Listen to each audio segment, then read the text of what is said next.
finish line. And I'm gonna go through some doggone hard times to do it, just like we do in life. We go through some tough times.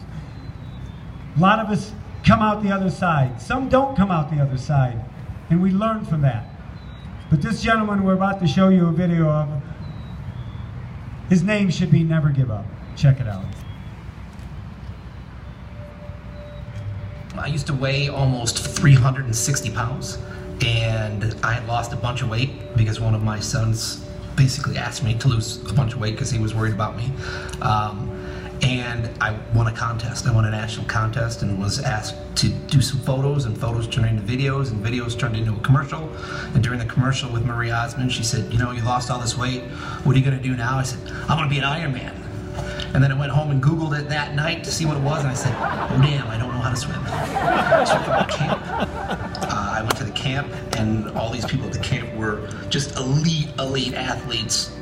I felt very out of place. I wanted to go home. I wanted to jump off the building. I didn't want to be there. Well, we were doing a triathlon camp, and I'll never forget this guy was there at the camp, and he was just a great guy, a little bit shy, kind of, you know, standing in the background. I could kind of tell that he felt a little out of place, and I didn't understand why, because he just seemed like an amazing guy. Siri Lindley, out of nowhere, comes up behind me and says, hi, I'm Siri. I said, well, hi, I'm Brian. She goes, let's go have a chat.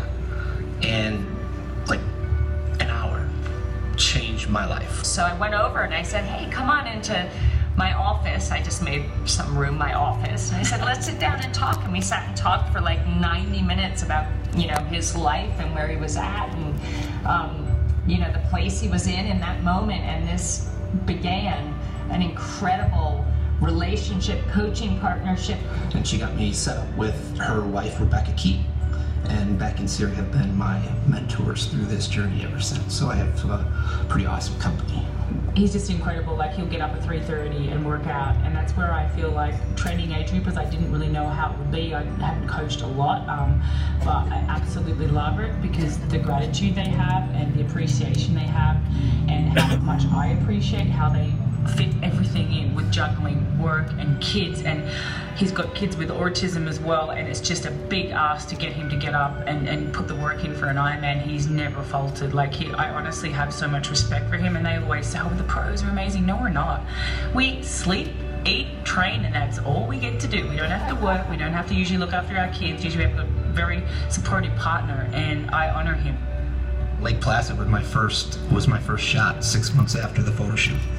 I was amazing. I took my in-laws, I took my parents. I have 5 boys. I'm the father of 5 boys. I took all my kids with me. I took 2 of our nannies with us. We just had a party. Rented a house. It was just like the coolest thing ever. I got there, was overwhelmed. I mean, the amount of people and the atmosphere and everything else. And made it through the swim, got out of the water. It was great. Got through the first lap of the bike course. It was just phenomenal. I'm like, hey, you know what? I'm going to do this. This is great. And then I started blowing tires.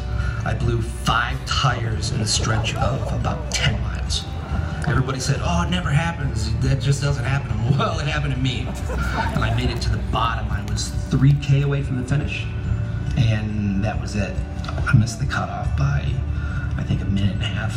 The next day, on the way home, I was looking on the Ironman website. I said, okay, what's the next race?